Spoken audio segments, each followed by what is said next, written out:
Property విషయంలో కన్ఫ్యూజన్గా ఉన్నారా? Gated కమ్యూనిటీలో ఫ్లాట్ తీసుకోవాలా లేదా విల్లా తీసుకోవాలా? మన పిల్లల భవిష్యత్ కోసం ఓపెన్ ఫ్లాట్ తీసుకోవాలా? మన హైదరాబాద్లో ఏ లొకేషన్లో కొంటే మంచి అప్రిసియేషన్ వస్తుంది? మరి నమ్మకమైన ప్రాపర్టీ కొనాలంటే నమ్మకమైన గైడ్ కావాలి కదా.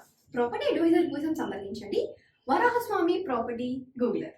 కాంటాక్ట్ 7207218485. ఓం గం గణపతియే నమ. ఓం నమ శివాయ. ఓం శ్రీమాత్రే నమ.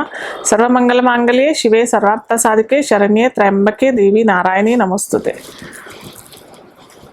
మనకి జూలై 6వ తారీఖు నుంచి జూలై 14వ తారీఖు వరకు గుప్త నవరాత్రులు అంటే వారాహి నవరాత్రి కూడా అని అంటారు మనకి.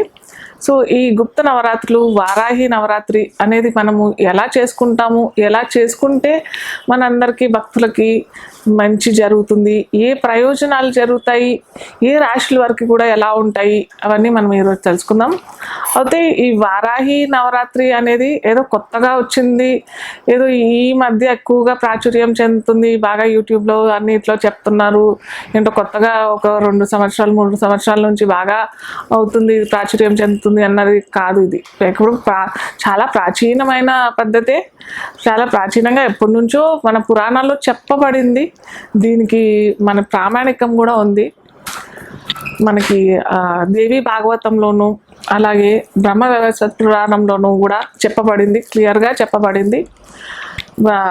దేవి భాగవతంలో అయితే 9వ స్కందంలో అమ్మవారిని ఏ రూపంలో ఏ మంత్రంతో చేస్తే మనకి ప్రయోజనం కలుగుతుంది కూడా క్లియర్గా ఖచ్చితంగా చెప్పబడింది. అయితే ఈ వారాహి అంటే ఎవరు, వారాహి అమ్మవారు అంటే ఎవరు అని అంటే లలిత అమ్మవారి ముఖ్య సైన్యాధ్యక్షురాలు ఈ వారాహి అమ్మవారు. అంటే వారాహి అంటేనే శక్తి అన్నమాట. శక్తి అమ్మవారు అంటేనే శక్తి స్వరూపం కదా.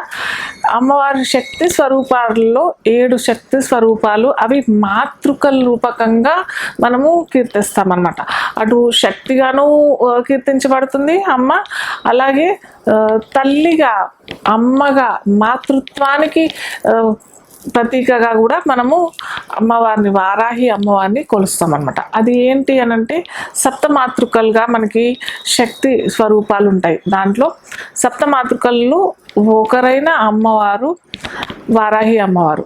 సప్తమాతృకలు అని అంటే బ్రాహ్మి, వైష్ణవి, మాహేశ్వరి, కౌమారి, చాముండ, ఇంద్రాణి, వారాహి. దీంట్లో వారాహి అమ్మవారు ఒక శక్తి స్వరూపం అన్నమాట. సో ఈ అమ్మవారు ఆవిర్భవించిన రోజు ఆషాఢ శుద్ధ పాడ్యమి రోజు ఆవిర్భవించింది. అది ఎలా అంటే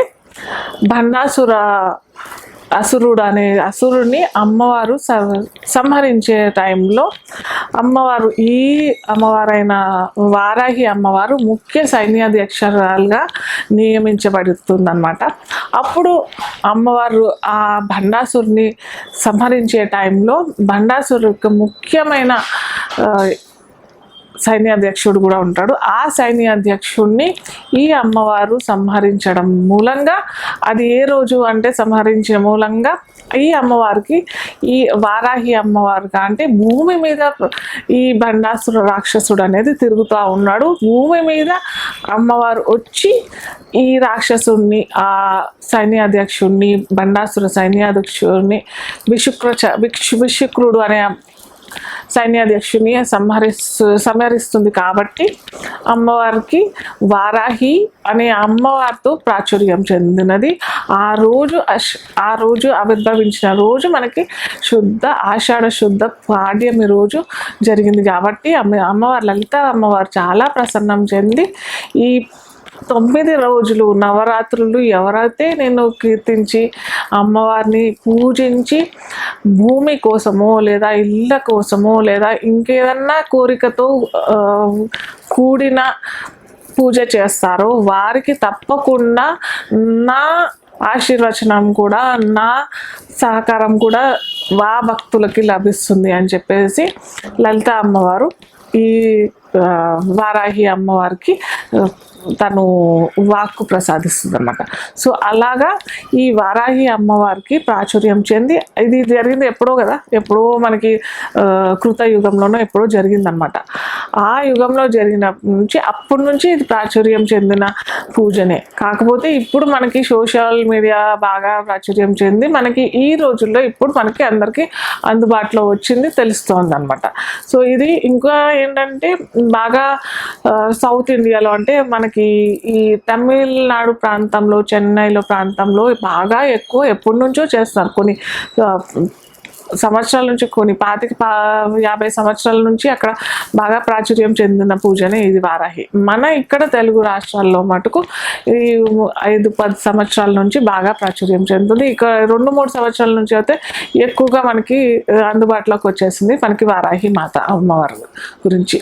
సో ఒక్కొక్క రాశి వాళ్ళు ఎలా చేసుకోవాలి, ఎలా చేసుకుంటే వారికి లబ్ధి పొందుతారు, ఏమేమి లబ్ధి పొందుతారు, ఎలా చేసుకుంటే, ఏ పూలతో చేసుకుంటే, ఏమి ప్రసాదం పెడితే, ఏది నైవేద్యం పెడితే వాళ్ళకి సక్సెస్ ఉంటుందో మనం ఒక్కొక్క రాశిని మనం చూస్తాం. వృశ్చిక లగ్నం లేని వారికి రాశి అయితే వీరేంటంటే స్థిరమైన ఆలోచనలు ఉంటాయి, అలాగే పరాక్రమ ఉంటుంది, పటుత్వం, సాధించాలనే పట్టుదల కూడా చాలా ఎక్కువగా ఉంటుంది వీరు. అలాగే రీసెర్చ్ దాంట్లో అయినా లేకపోతే ఇంకేదన్నా ఫీల్డ్లో వీళ్ళు తలదూర్చారు అని అంటే ఖచ్చితంగా మనం అంటాం, చూసిరమ్మంటే కాల్చి వచ్చారు అని అంటాం కదా. సో ఈ రాశి లగ్నం వారికి అయితే చాలా మంచి ఫలితాలు వస్తాయండి. సో వీరేంటంటే చాలా నిష్టగా చేయగలిగే ధైర్యం కూడా వీళ్ళకి ఉంటుంది, శక్తి కూడా వీళ్ళకి ఉంటుంది. కొన్ని గంటలు కూర్చోమన్నా కూర్చుంటారు. ఒక పని ఇచ్చి మీరు ఇన్ని గంటలు చేయగలగరా అని అంటే మనకు అన్ని రాశుల్లో మనకి కుంభరాశి, వృశ్చిక రాశి, మేష రాశి వారికి ఈజీగా ఎన్ని గంటలైనా, గంటల తరబడైనా కూర్చోమని అంటే కూడా కూర్చుంటారు. సో అంత సామర్థ్యం వీరికి ఉంటుంది, వీరికి లబ్ధి కూడా ఉంటుంది. సో వీరేంటంటే ఇంకా శక్తి మాకు కావాలి, ఇంకా మేము చేయగలుగుతాము అని అంటే మటుకు మీరు ఈ ఎరుపు అక్షంతలతో అమ్మవారికి పూజ చేయొచ్చు, లేదా కుంకుమతో కూడా చేసిన తర్వాత ఈ కుంకుమ, ఈ ఏమంటారు అక్షింతలు మీరు తల మీద వేసుకోవచ్చు. అన్ని 9 రోజులు అయిపోయిన తర్వాత అప్పుడు దాకా ఏం కదిలించకండి, ఫోటోని కూడా కదిలించకండి.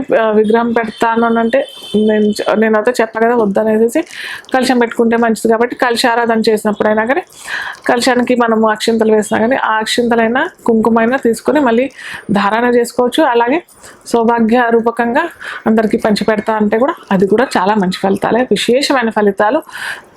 స్పెసిఫిక్గా భూ ఫలితాలు వస్తాయి మీకు. భూమి కావాలి, భూమి ఏమైనా చిక్కుకున్నాయి, భూ వివాదాల్లో ఇరుక్కుపోయినాయి, లేదా మేము ఇల్లు కొనుక్కుంటున్నాము, చాలా భూముల్లో మేము ఎకరాలు కొనాలి అని అనుకుంటున్నాము అని అనుకునే వారికి కూడా చాలా మంచి ఫలితాలు మటుకు ఈ ఖచ్చితంగా వృశ్చిక లగ్నం, వృశ్చిక రాశి వారికి వస్తాయి. అయితే ఏ పూజ చేస్తే, ఎలా చేస్తే అంటే మనం ఇప్పుడు ఇంతకుముందు చెప్పుకున్నాం కదా ఒక్కొక్క రాశి గురించి. సో ఏ మంత్రంతో కీర్తిస్తే అమ్మవారు ప్రసన్నం చెందుతుంది అనేది కదా ముఖ్యం ఎప్పటికైనా కానీ. సో పొద్దున్నే పాడ్యమి, శుద్ధ పాడ్యమి ఆషాఢ మాసం రోజు మనం చెప్పుకున్నది జూలై 6 నుంచి స్టార్ట్ అవుతుంది. సో సూర్యోదయాన్నే లేచి ఇల్లంతా శుభ్రం చేసేసుకొని చక్కగా స్నానం చేసేసుకొని ఫోటో తెచ్చుకోండి. వారాహి అమ్మవారు ఫోటో తెచ్చుకోండి. విగ్రహం వద్దు, ఎందుకంటే విగ్రహానికి మనం ఆరాధన చేసుకోవాలి కాబట్టి, నిత్య ఆరాధన చేసుకుంటేనే చాలా మంచిది కాబట్టి మనం ఎప్పుడు నిత్యం చేసుకుంటామో చేసుకోలేమో తెలియదు కదా. సో అందుకని ఫోటో తెచ్చేసుకోండి అమ్మవారిది. చక్కగా ఫోటో తెచ్చేసుకొని ఫోటో కడిగేసేసుకొని కలశం పెట్టుకునే ఆచారం ఉంది. కొందరి ఇళ్ళల్లో కలశం పెట్టుకోలేము అని అనుకునేవారు కలశం పెట్టుకోవద్దు. కలశం పెట్టుకోలేము మేము, లేదా కలశం పెట్టుకుంటాము, మాకు అది ఉంది, మా ఇంట్లో ఉంది అని అంటే పెట్టుకోవచ్చు. దానికి ఏం ఆటంకాలు ఏమీ లేవు. సో నియమాలు కూడా ఏమీ లేవు. మనం నిత్యంగా అమ్మవారు ఏమంటారు వేరే కలశం పెట్టి ఎక్కువైనా ఆరాధన చేస్తాం కదా, అలాంటి పూజలు ఎలా చేస్తారో ఇక్కడ కూడా అవే నియమాలు ఉంటాయి కలశ ఆరాధన. సో అలా చేసుకోవచ్చు. లేదా కలశం పెట్టలేము అని అంటే ఓన్లీ ఫోటో పెట్టేసి చక్కగా 2 దీపాలు పెట్టేసుకోండి. ఇక్కడ మళ్ళీ చాలామంది అడుగుతారు, 1 దీపం పెట్టాలా, 2 దీపాలు పెట్టాలా, ఎన్ని ఒత్తులు పెట్టాలి, ఇవన్నీ అడుగుతారు. సో 2 దీపాలు పెట్టేసుకొని అమ్మవారికి ఇష్టమైన నైవేద్యం ఏంటంటే యాక్చువల్గా ప్రతి అమ్మవారికి అన్నం నివేదన చేస్తే చాలా మంచిది అనమాట.